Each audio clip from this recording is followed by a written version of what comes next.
Ei, galera! Tudo bem, gente? We are live. So, start to get ready because we have a lot to learn today. Let me get ready myself here. And by the way, for those who don't know, today we'll be talking about driving vocabulary in Brazilian Portuguese. Tudo bem, Jacob? Bem-vindo! So I was just saying that you must be ready because today we are talking about some pretty important and useful vocabulary. We'll be talking about these expressions. Actually, mostly I'll show you guys the vocabulary needed and related to driving in Portuguese. So some important words in reference to the cars, to the traffic, and the most important signs that we have here. Tudo bom, gente? Hey, Peter! So it's been a while since I last saw you here live. So I'm glad that you made it. Bem-vindo! Tudo bem, Jacob? E você? Tudo jóia? Oh my God, I love these sentences that Peter always says. Tudo de boa na lagoa. That's great. Tudo bom, Charles? Tudo bem comigo e com você? Ei, Noel, boa tarde. Ei, Safe. Tudo jóia? Ei, Tim. Como é que tá? Tudo bem? Steven! How are you? Tudo bem, Josh? Boa tarde. E você? Hey, Ellen. How are you? I'm very glad to see you all here, guys. And, well, as I was saying, our main goal today is to talk about this vocabulary related to driving. That's why we'll be talking about some words in reference to a car sports, you know. Also, what else? Other vocabulary like gas, how to say the kinds of gas that we have here, the kinds of vehicles to, and I think this will be very interesting. We'll be talking about the most important signs that we have in Brazilian traffic. Oi, Toshi! Tudo bem? Quanto tempo? So, if you're planning to come to Brazil and drive here, I think this class will be most needed, especially because of the signs I'm going to show you guys. Of course, there are much more,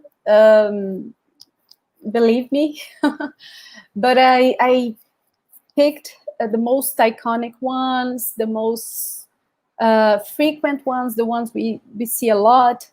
And I brought them to explain you what they mean, what you were supposed to do whenever you see it, and so on. Okay? So let me know one thing first. Have you ever been to Brazil? And if you did, have you ever drive here or driven? Sorry, guys. My English is getting lost. So did you drive here in Brazil? Tell us here in the comment section. I'll be glad to see if you have had this experience or not. So, by the way, as I wait a little bit until I see your answers, guys, here, so to get the license to drive, it's something that, at least in my city, because it depends on each city, because each city has a kind of department, and they will be in charge to do the exams and everything. It's the same process in the whole country, but each city has its own approach. And here in my city, it's like a nightmare, guys. I remember when I was trying to get my license, whew, I suffered a lot, like, of course, light suffering. But I mean, it was really hard because, first of all, we had to watch like 100 classes. It's a lot about the rules related to traffic, about everything, so you watch classes. I don't know nowadays. I think they have online classes too, especially now with pandemic, but they used to have classes in presence, and I remember I used to go to all of them, although I know many people, I don't know what they used to do, but they used to skip the lessons. I don't know how. There's always a way, right? But I used to go to these classes, and I remember it was like a month to watch all of them, and then you take a test, and it was okay. I had I could do it.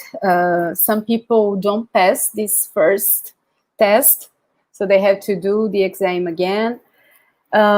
We have some tests to see if you're okay mentally, and psychologically. And of course, the medical tests to check if we can see and everything. And then finally, the driving test. But the driving test was the nightmare I mentioned. It was like really hard. And I took a lot of tests, guys, but it was normal here because it was so hard. So my friends, they had the same. My husband had the same, and he's a very good driver. But it was like, we had to do everything, and the guys were very, very bossy, and they were mad at everything. So we were kind of afraid, like driving and shaking at the same time, So it was really hard. I just wanted to tell you my experience here so you can understand. And this is very bizarre because, on the other hand, we have very high numbers related to traffic accidents. So it wasn't supposed to be like this, but it is, unfortunately. But let me see what you guys answered about my question. So Tomei is saying, gente, don't drive in Brazil. The locals are malucos. Laws are just a suggestion. Oh my God. Where were you? So, because I have to say, it changes a lot according to the city. But in general, I would say Brazilians are not very respectful to traffic laws and everything. And this is a problem. And that's why we have these very high numbers related to accidents in traffic. I agree, people are really crazy. For example, if you drive in big cities such as Rio, you see what we are talking about. But here in my city, it's okay. People respect more, although I see a lot of wrong things happening almost every day when I drive in every day. Now, not now, because again, of pandemic. But anyway, it's a shame, guys, because and the control is, I mean, if you don't do the correct things and the police notice, you can very fast lose your license. But that's the thing. The police don't charge people a lot. So that's why I think these accidents keep happening. And mostly they happen because people drink and drive, although it's forbidden here. But after parties during the night, it's very common to see people who went to a party, drank a lot, and then they drive. And this is a problem. And we have options here. We have public transport. Depending on the time, you don't have the public transport, but you have taxi, Uber, and other options. So it shouldn't be like this. So Peter said, não, mas eu vou em breve, você tem que me mostrar tudinho. Vou te mostrar tudinho, Peter, okay? Let me see what else, guys, you said. So Steve said, I have not driven in Brazil, but it's scary there being a passenger, as drivers really speed. I agree. Seem to make their own lanes and weave in between cars. Yes, and you probably notice the motorcycles. They are crazy. When I'm driving, I get mad at them because they do that. They pass between, and this is allowed, but I think it's crazy because sometimes they do things that they are really dangerous, you know? And the worst thing is that if they hit you, they will suffer much more probably because they are much more exposed. So they should care, but they don't. It's very, very complicated. So Charles is saying, eu preciso de vocabulário de truck driving.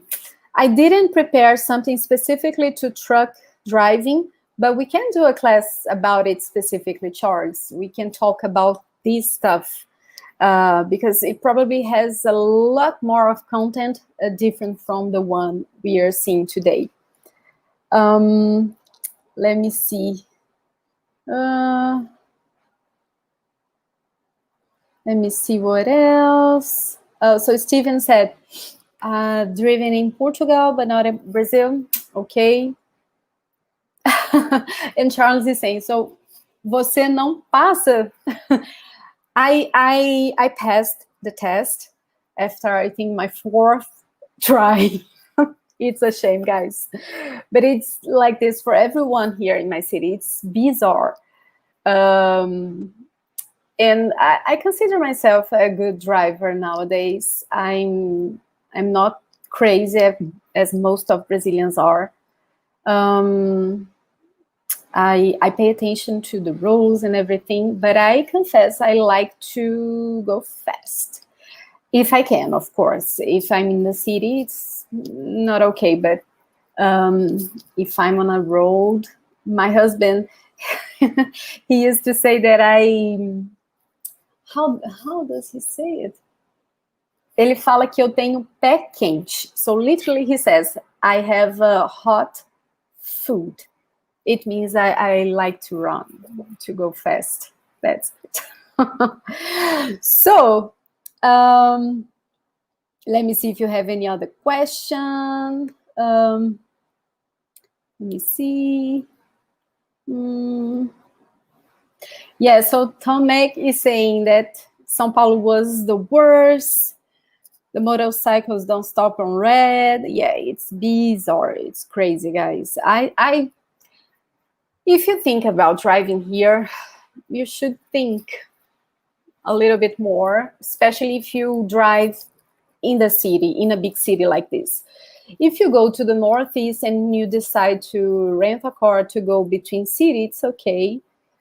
Because we have lots of these main beaches and special beaches, and they are close one to the other, like 2 hours from each other. So I think it's okay.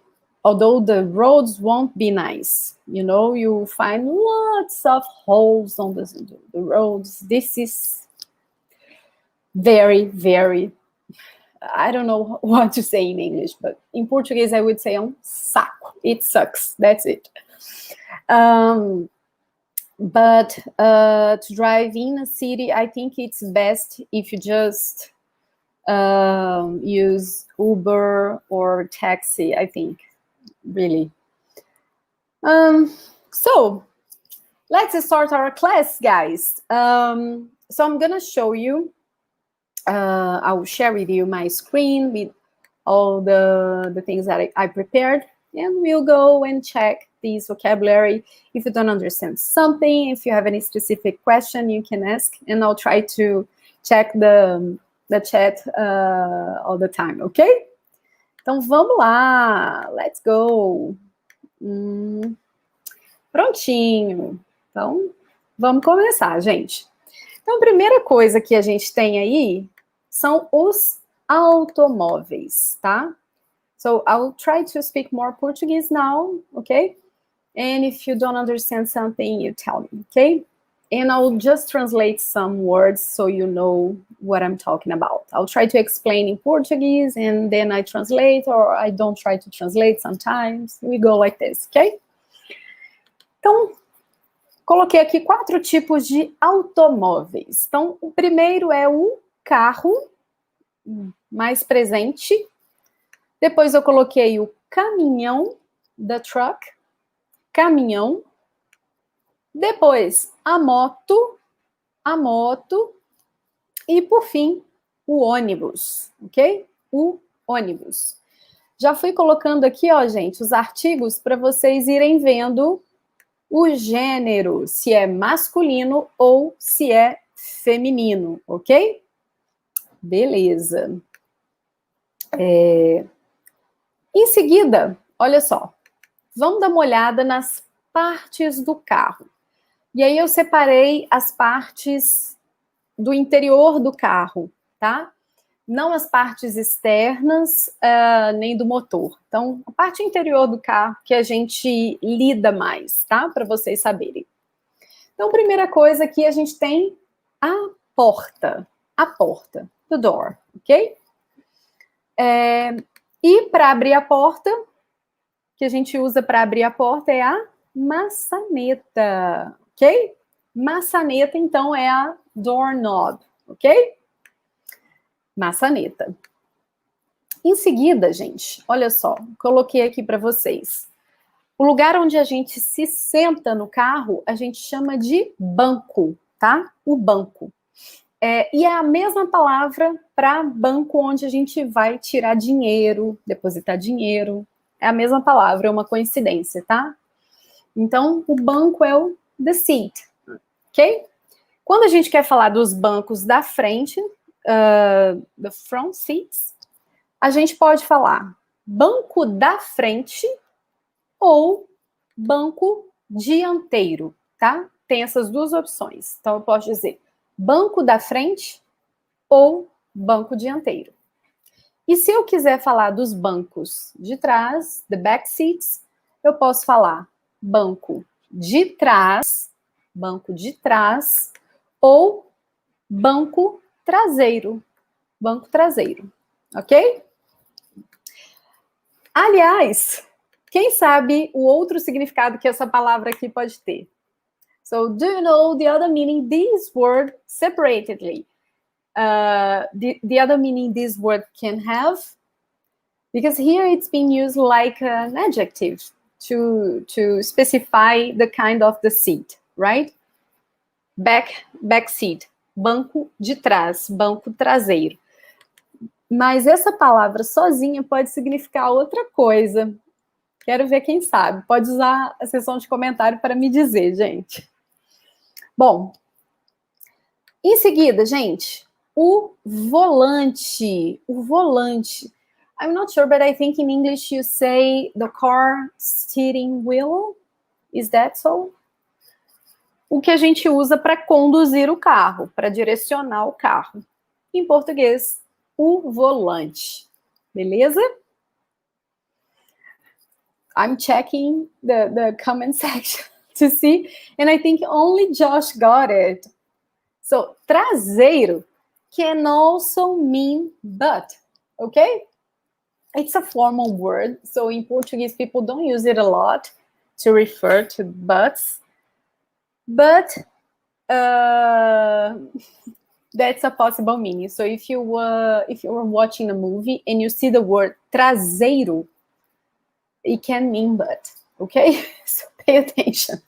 But here, the meaning is just to refer to the back, okay? Back seat. So coming back to volante, that's it, Charles. Steering wheel, o volante. Muito bem. E a buzina, gente? Pam, pam. A gente usa para fazer um som e chamar a atenção das pessoas no trânsito, né? A buzina é the horn, né? Aí a gente tem também no carro, na moto, a gente dá outro nome, né? No carro, o porta-luvas. Porta-luvas é o que a gente, acho que no inglês é the gloves box. I think that's it. In English, you can correct me. E eu acho muito interessante que a gente chame de porta-luvas, porque aqui no Brasil a gente não usa para isso, né? Mas é isso, né? Aquele compartimento que vem aqui do lado direito do carro é o que a gente chama de porta-luvas, né?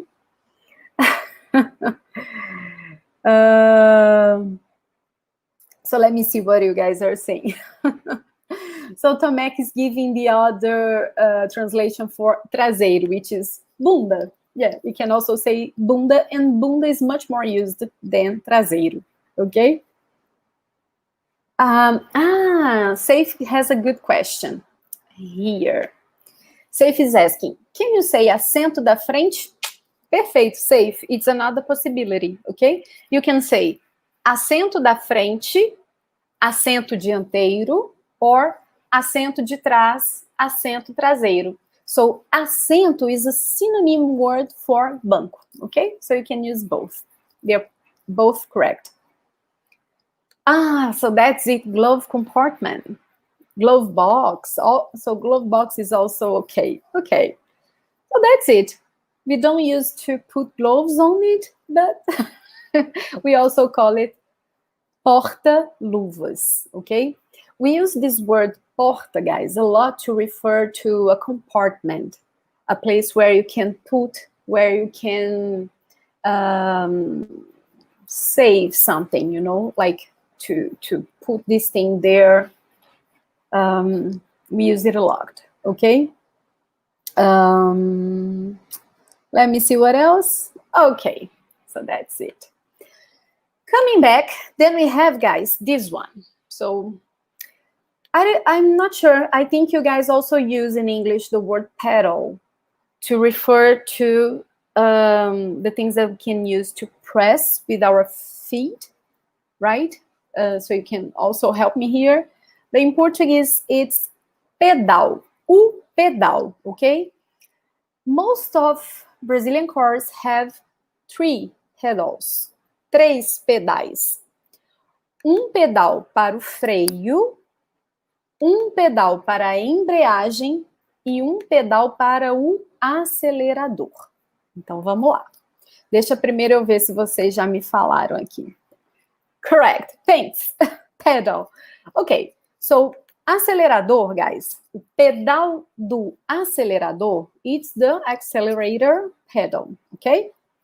To accelerate, to speed up the car. We also have the brake, the pedal for the brake. I think you call it like this. So, o freio is the brake, the thing we have to stop the car, okay? But most of the cars in Brazil are not automatic. Automatic. They're not automatic. So it means that you have the marches, as marchas. So you have to press the clutch and then pass the marches. You know? Let me see if you guys are getting it. So Charles is asking a good question. So you all drive manuals?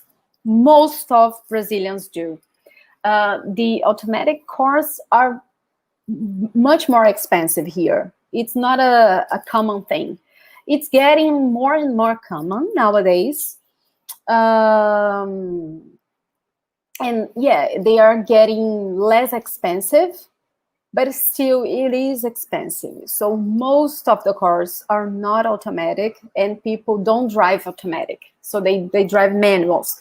And when we have the driving lessons, we have to, it doesn't matter if you drive an automatic car, you have to get the license in a manual car, because this is the way it is. So that's why I think the tests are also harder, because then you have to practice the balance, you know, like to stop in a hill, controlling the car only by controlling this balance between the clutch and the accelerator, you know. I think for those of you who drive manuals, you get what I'm talking about. So you have to do that. You have to park in a hill. They always ask you to park in a hill. And then to do that, besides having to know how to park a car, like in a small parking place, then you also have to make this control, this balance. That's why it's really tricky. You can do it normally, but with a person on your side checking if you're doing it all right, it's really hard. So the handbrake, guys, it's the one that will stop the car. The handbrake is not the one I'm talking about. The handbrake is what we call, let me show you here.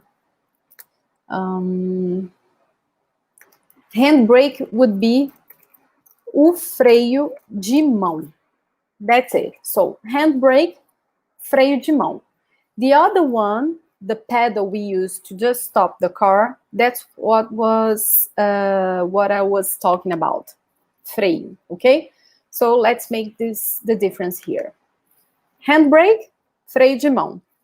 The other one we do with our foot, pressing the pedal, it's what we call in Portuguese freio.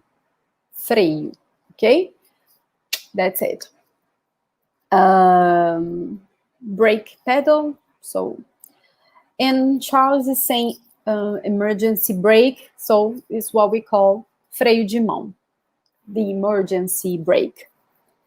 I need to get my brakes fixed. Please do. Yeah. Charles is saying, I miss driving manual transmissions. Yeah. My husband is driving an automatic, and he thought that he would miss the manuals, but he's not. He's saying, oh, no, it's much better driving like this. But my car, for example, is manual. So I'm like the most of Brazilians. So Steve, that's it. Press the clutch and change gears. That's it. Gears, then, in Portuguese, is what we call marcha. Marcha. So you can see here, some people, depending on the region, they call it câmbio, o câmbio, masculine.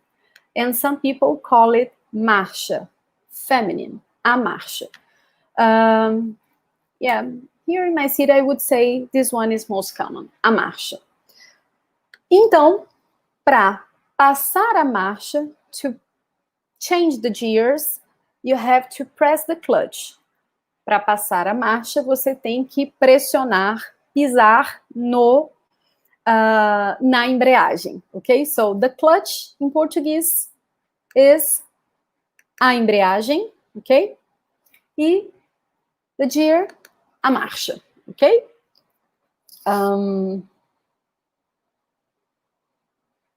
Let me see what else you guys wrote here. I can see there's a lot of comments. So this topic is really something you guys probably wanted to check, or maybe you just have a lot to talk about.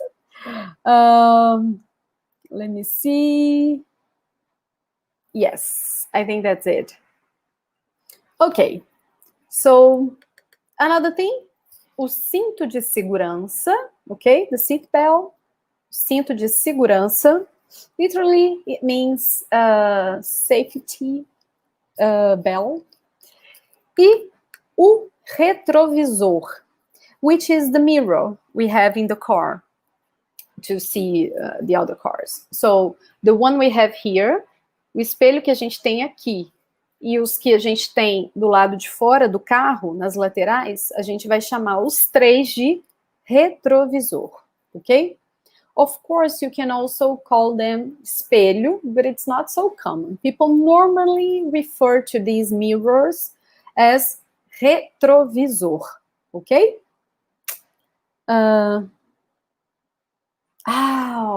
Okay. So it's not pronounced like G, it's ger. Is that so? Ger? Like gate. Oh, Safe is telling you also. Like gate. Thank you, guys. Yeah, another word I didn't know. And by the way, I look it up before making the class how to translate the marcha, gear, and I couldn't find it. I couldn't find it. But that's why I like the class, because I learned too. So, what about the combustíveis? So, the fuel, the things that we can use to move the car. So here in Brazil, mostly people use these three, ok? Então, os combustíveis são a gasolina, feminino, o álcool, masculino, e o diesel, masculino. O diesel, gente, é mais usado por caminhões e ônibus no Brasil. Alguns carros usam. A gasolina e o álcool são os mais usados. O álcool é mais barato do que a gasolina, so it's cheaper than gas, alcohol. But you would have to put it again in the car before the gas, you know, it lasts less than gas. So depending on the price, you have to do the calculation. Depending on the price, it's worthy to put alcohol. Depending on the price, it's worthy to put gas, you know. So that's it. Do you guys have alcohol in your country? I know in the US you don't, right? So tell me. Here in Brazil, it's pretty common to use alcohol because we have production, and it's an option. It's less expensive, so it's interesting to have both when we have this crisis where gas is very expensive, you know. Thanks, Jacob. Yeah, thanks. So let me see. I think you, yeah. So, sorry. Mikhail is asking, álcool, ethanol? Yes, ethanol. In Portuguese, we say ethanol, okay? We write the same way. So some people call ethanol, some people just say álcool. It's more common people saying álcool to refer to ethanol, okay? So let me see. So Charles is saying electric vehicles are all the rage. They are not at all common here in Brazil. Very, very rare. And this is the best solution, right? To not damage the environment and everything. But here in Brazil, I think it will take a while to really spread here, you know. Let's see. Bom, então vamos lá. E as ações? What about the actions? As ações que a gente pode fazer em relação ao carro. What about the actions we can do in relation to the car? So, primeira ação, ligar o carro. Quando você entra no carro e vai começar a dirigir, a primeira coisa que você faz, ligar o carro. So, turn on the car. To drive, em português, is dirigir. Verbo O da terceira conjugação. Ficar atento que ele muda um pouquinho, tá? Dirigir. Dirigir.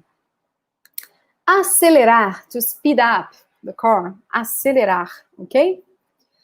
And this is interesting because you use the same verb as you use for other things in English. Like you say, stop the car. In Portuguese, it's common to say frear. You can say also parar o carro. But frear is very common, so we use it a lot. Frear, okay? It's the same meaning as parar. So the other one I learned today, so to change the gear, is that correct? In Portuguese, we don't say mudar. We can say it, but it's more common to say passar, okay? Passar a marcha. And another thing, the gear in Brazilian cars are normally here, you know. Let me see if you guys can see me better. The gear is normally here in the middle between the two seats in a car. Here, it's not close to the steering wheel. It's here, down here, close to where you sit, in the middle of these two seats. Okay, so normally it's here and not close to the wheel. So another different thing, because when I watch movies, I see that some cars, they do have the gear here close to the rear wheel, right?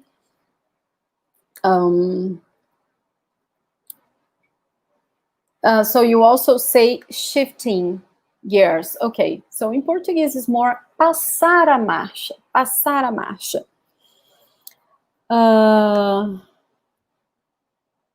So let me see.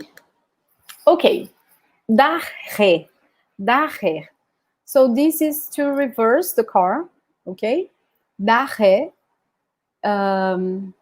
We also have this other one, fazer uma vaga, and estacionar. These are both very similar, okay? Estacionar is to park, okay? Fazer uma vaga is, it means the same in the end, because you can translate as park, but you are specifying that you have this specific place to put the car, okay? So like do a specific movements to put the car in this place. But it's the same in the end. It means to park. Fazer uma vaga is just to put the car in this specific place, and this is more general, park, okay? Let me see if you guys get. Okay. So, ready for the signs? Primeiro, the signs in Portuguese, we call them placas, okay? Placas. Traffic in Portuguese is trânsito, trânsito, okay? So we'll talk now about trânsito e placas, placas de trânsito. Então vamos lá. Are you ready? Estão prontos? As I said, we'll see the most important ones. There's a lot of other signs. I can even give you some links where you can check all of them and the meaning they have. But these ones are the most important ones. So, this one here, pare, you can understand, right? It means parar o carro, to stop the car. So it's a mandatory stop, if you see that. These are the one, very common too, means dar preferência para outro veículo. So if you are in a street and there's another street, and if you see this second sign here, it means you have to stop and let the other vehicles passing in this other street, you have to let them pass. They have the preference to pass and not you.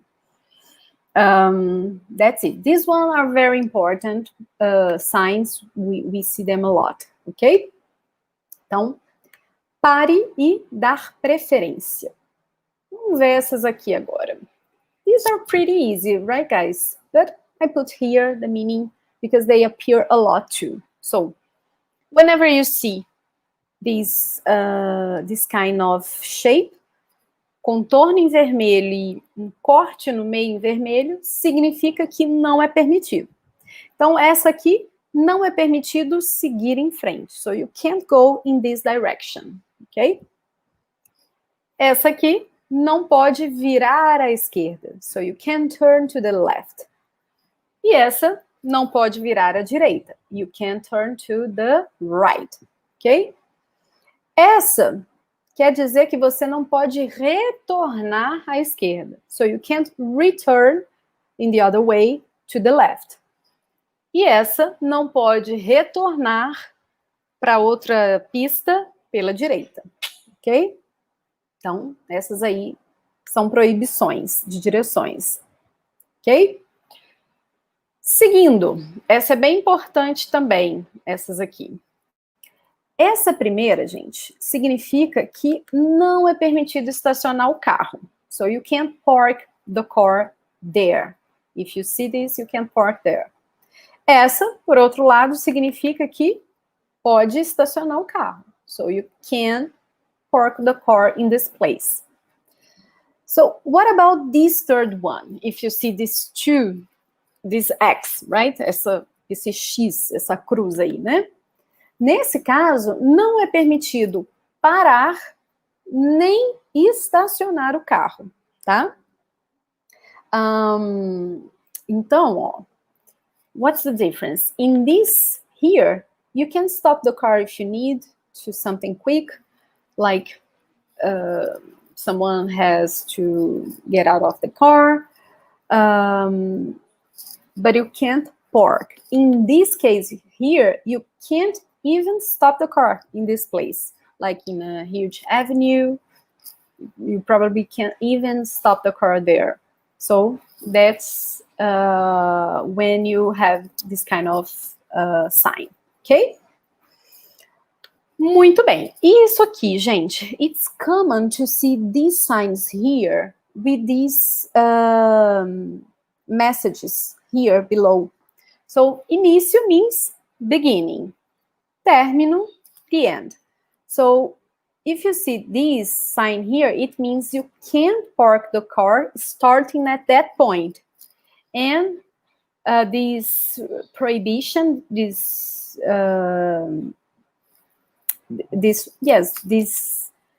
prohibition stops here.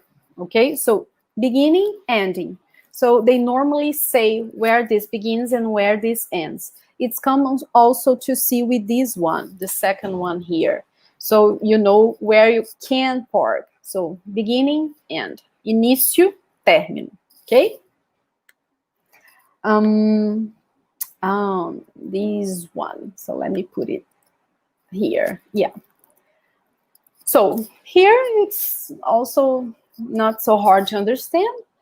Não é permitido ultrapassar. Ultrapassar significa passar o carro e para isso você está usando a outra pista, a pista que vem no sentido contrário. Então, se você vir essa placa aqui, significa que você não pode ultrapassar naquele pedaço. So it means you can pass the car using the other way, ok? Essa é muito comum nas estradas. So this sign is very common on the roads, but sadly people don't respect it a lot. When we travel by car here, we see a lot of dangerous things. So it's a shame. Essa aqui, gente, é a velocidade máxima permitida, tá? Lembrem que aqui no Brasil a gente usa o sistema de quilômetros por hora. So if you are used to not use kilometers, it's good to have an idea when you are here to understand better, okay? To know the equivalence. So these signs are also common especially in roads, but also inside the city to indicate the maximum speed one can have, okay? Normally, I think the maximum speed I saw in a road and which is allowed, I think it's 110 km por hora. So let me put here 110 kilometers per hour. This is the most common maximum speed you can go here.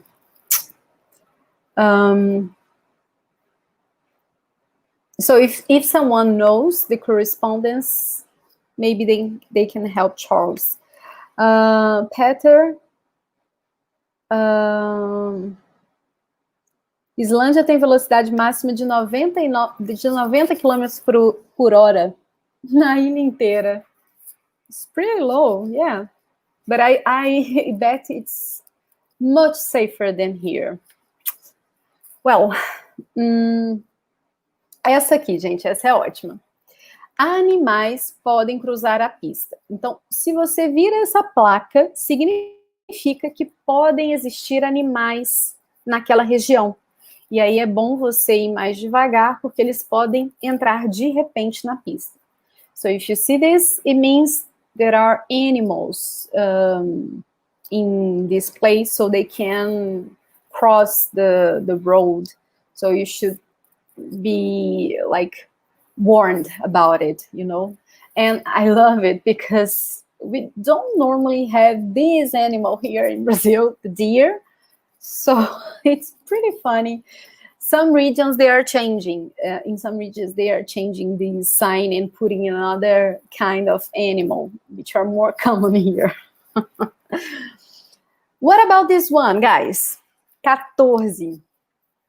We call these, you know, when you have these speed bumps, you know, formally they are called lombada, but we call them quebra-molas. Quebra-molas, and this is a funny way to call it because there's a meaning there. And I want to know if any of you understand what literally this means. Probably people started to notice that this happened when you pass these bumps really fast, and then they started to call these bumps like this. So I want to see if you guys know the literal meaning of this. Okay, so you can call it both ways. Okay, lombada, formally, it's what you see, for example, if you have like the Waze app, probably they will say lombada a 500 metros, okay? And on the other hand, people will say quebra-molas, okay? Let me see if you guys got it.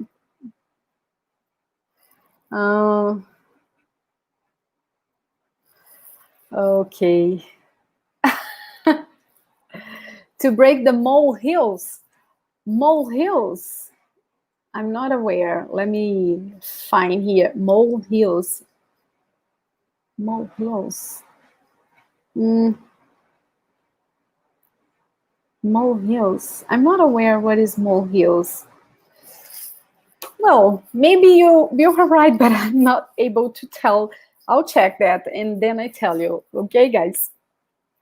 Another important thing. If you see signs in orange like this, it means that we have obras na pista. So they are having a kind of construction. They are trying to do some work on the road, on the street. So if you see this orange sign, pay attention, slow down. You probably will have to slow down because of these works on the road.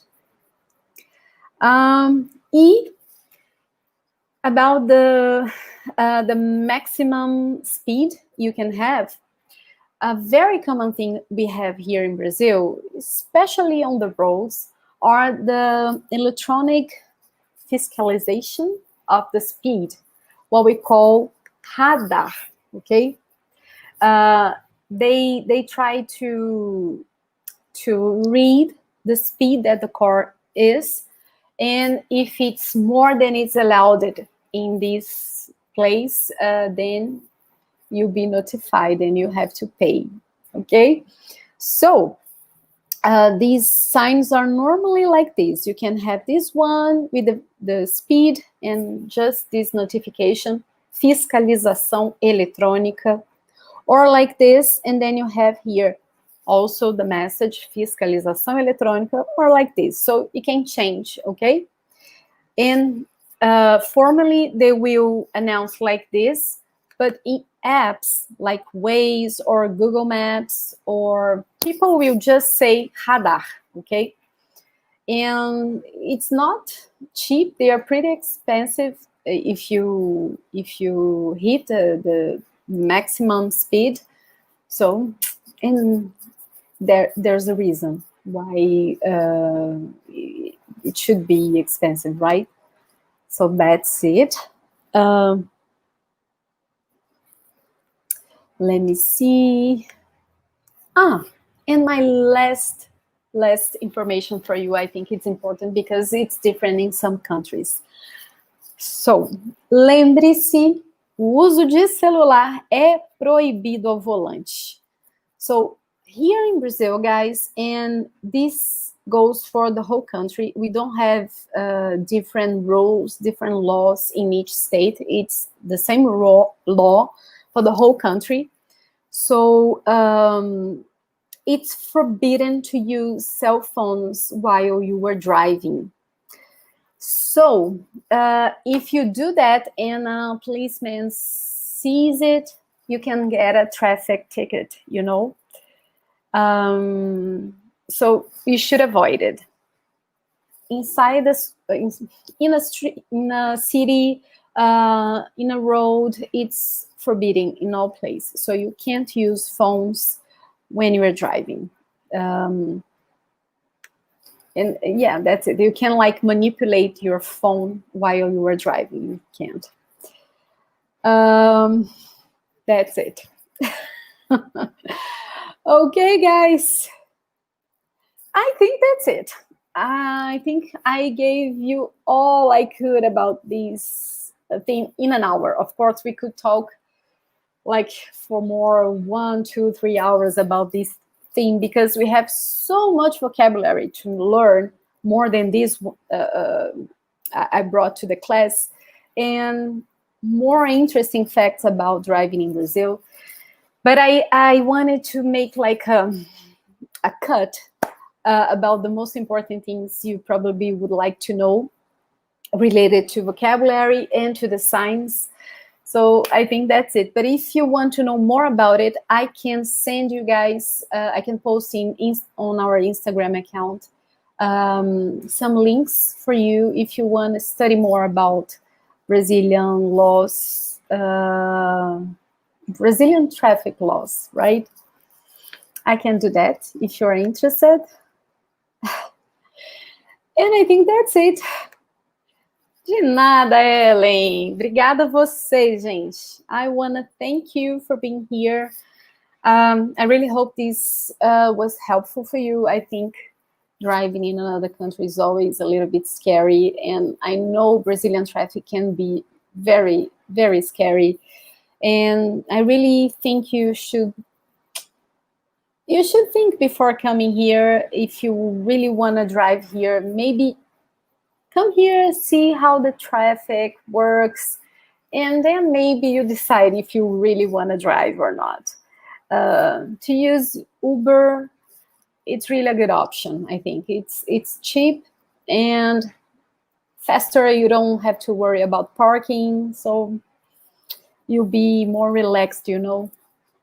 I think it's a good idea, but of course, it's up to you. It depends on your plans, of course. Sometimes we have different kinds of plans, and these will demand a car. So, but study how to do it, and in which place to do it, because some places are more quiet, and you can like drive in this place.